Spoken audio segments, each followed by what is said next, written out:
Olá, você que me assiste, graça e paz. Me chamo José Henrique e hoje nós daremos continuidade à leitura continuada da Escritura. E eu convido você a abrir sua Bíblia em Gênesis, capítulo de número 11, que diz assim a palavra do Senhor.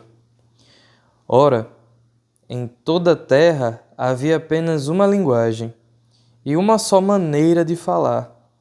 Sucedeu que, partindo eles do Oriente, deram com uma planície na terra de Sinar e habitaram ali. E disseram uns aos outros: Vinde, façamos tijolos e queimemo-los bem. Os tijolos serviram-lhe de pedra e o betume de argamassa.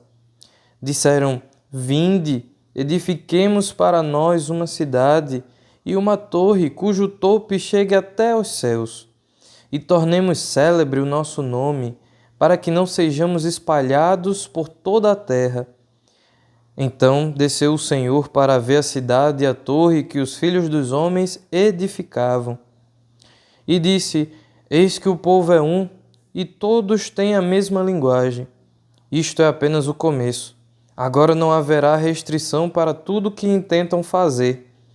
Vinde, desçamos e confundamos ali a sua linguagem, para que um não entenda a linguagem de outro.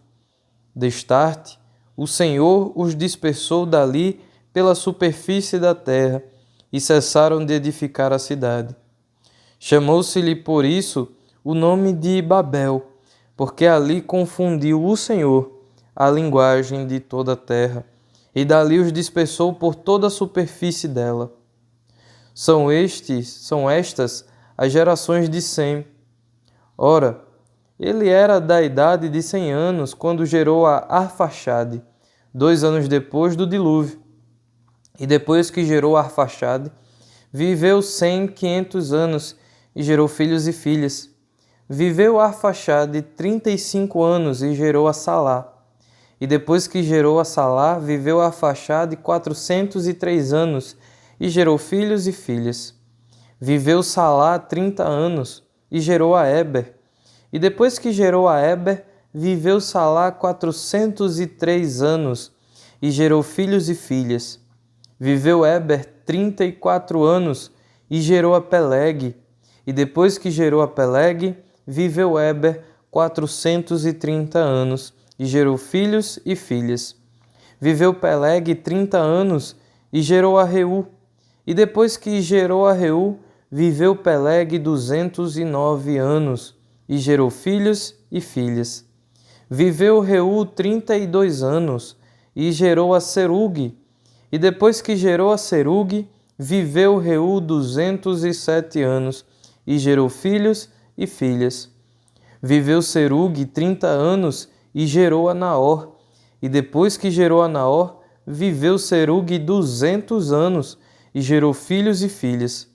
Viveu Naor 29 anos e gerou a Terá.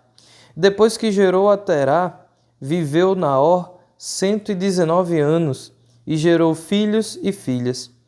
Viveu Terá 70 anos e gerou a Abrão, a Naor e a Harã. São estas as gerações de Terá. Terá gerou a Abrão, a Naor e a Harã. E Harã gerou a Ló. Morreu Harã na terra de seu nascimento, em Ur dos Caldeus, estando Terá seu pai ainda vivo. Abrão e Naor tomaram para si mulheres. A de Abrão chamava-se Saraí, a de Naor, Milca, filha de Harã, que foi pai de Milca e de Iscá. Saraí era estéril, não tinha filhos.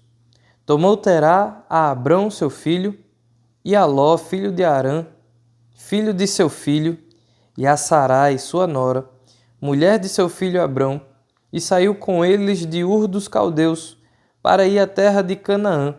Foram até Harã, onde ficaram. E havendo Terá vivido 205 anos ao todo, morreu em Harã. Amém. Esses são os 32 versículos que compõem o capítulo de número 11 de Gênesis. E como a gente vê, esse capítulo ele termina com uma genealogia.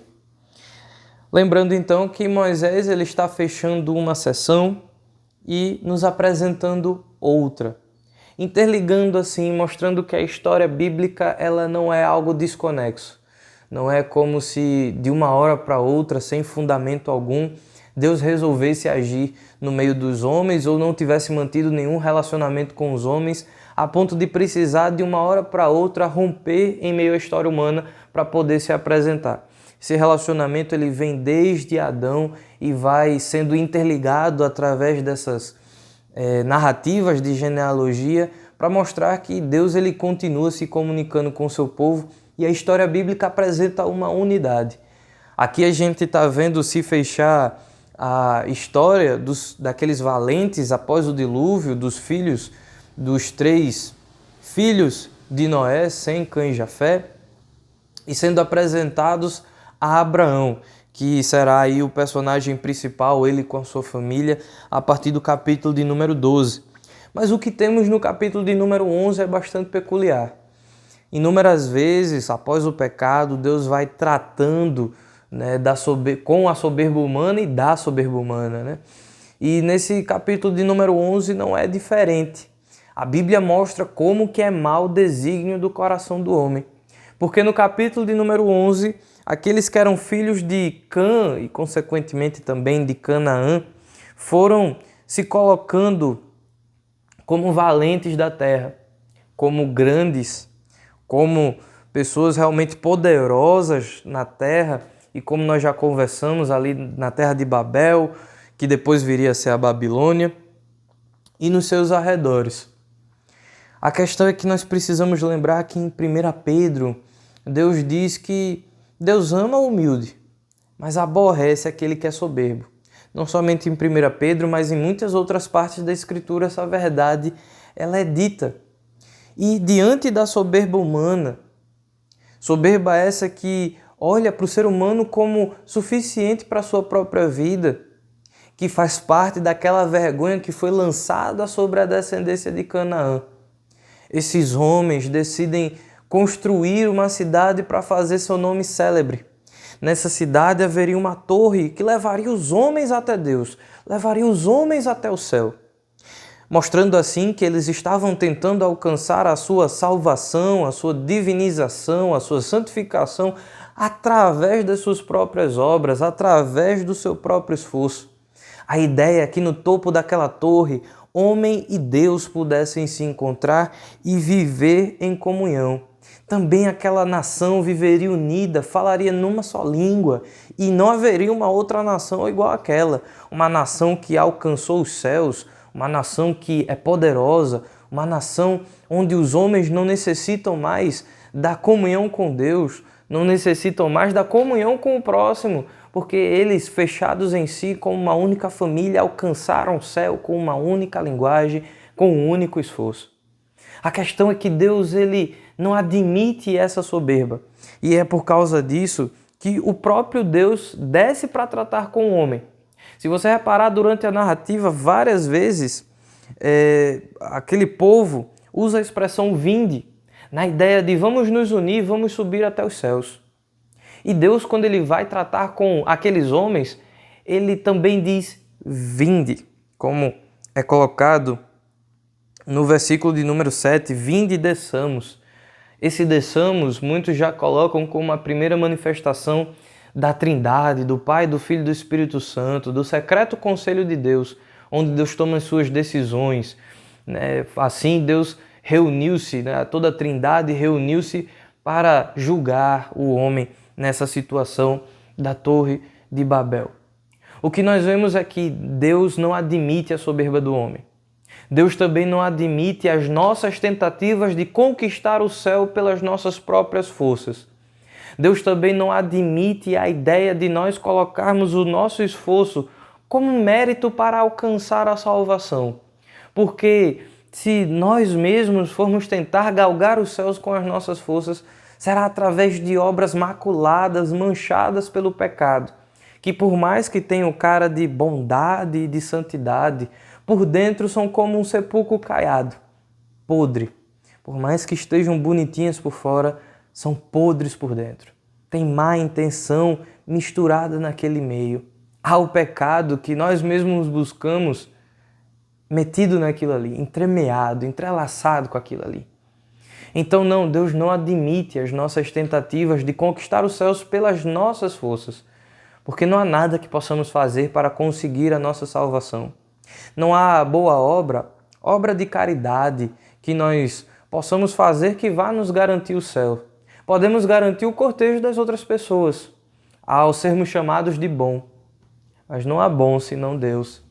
Nós podemos ajudar inúmeros pobres, e isso é bom, a palavra de Deus diz que devemos fazer isso, mas não garantiremos a nossa salvação. Podemos, como é muito comum nas cidades grandes, ficar no sinal pedindo dinheiro para fazer obras de caridade. Será bom para o próximo, mas não conquistará a nossa salvação. Nós não seremos mais santos por causa daquilo que nós fazemos na intenção de querer conquistar o céu. Não, isso nunca acontecerá, porque Deus ele não divide a sua glória. E a glória da salvação do homem não é dividida entre Deus e o homem, onde Deus faz uma pequena parte e o homem a complementa. Como as pessoas de Babel queriam subir até o céu para que Deus viesse a encontrá-los. Deus não divide a sua glória. Deus não permite que o homem participe da salvação. Deus é que vem até nós. Se não vem para nos julgar como é em Babel, pela nossa soberba, é para nos salvar. Porque sem a graça de Deus, todas as nossas obras estarão manchadas pelo pecado. Por isso considere, não há nada que eu ou você possamos fazer para garantir a salvação. Mas se essa graça, se esse remédio para a nossa doença, que é o pecado, nos alcançou, maior motivo nós temos de nos alegrar, porque isso significa que o próprio Deus veio até nós e nos resgatou. E esse resgate de Deus, ele é perfeito e significa que nós não seremos lançados para fora das mãos de Deus. Não, Deus não deixará que a gente escorregue por entre seus dedos. Por mais que em momentos nós pensemos que Deus está distante da gente e que nós nos afastamos de Deus, ainda assim, com graça e misericórdia, Deus há de nos resgatar nos momentos de aflição, porque é isso que a palavra do Senhor fala. Deus fala que nos entrelaçou com laços de amor. Cristo disse que todos aqueles a quem o Pai deu em sua mão, nenhum destes se perdeu, exceto Judas, o filho da perdição. E a Bíblia fala que todos aqueles a quem Jesus Cristo resgatou, deu-lhes a oportunidade de serem chamados filhos de Deus. E por mais que em algum momento de nossa vida sejamos filhos pródigos, amantes do mundo, comendo aquilo que o mundo nos oferece, quando comparamos o que o mundo tem a nos oferecer em relação àquilo que Deus já nos dava de maneira gratuita, somos chamados de volta à casa do Pai. Por isso devemos sempre considerar, não só as nossas obras que nos levarão para o céu, mas o que nos dá a certeza da salvação é a graça e a misericórdia do Senhor.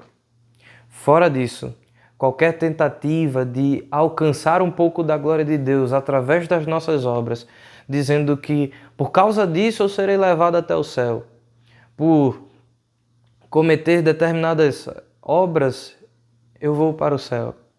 O que atrairemos no final de tudo é a ira de Deus, é a justiça do Senhor, mostrando que nós somos somente pó e que o homem é mortal de vida passageira.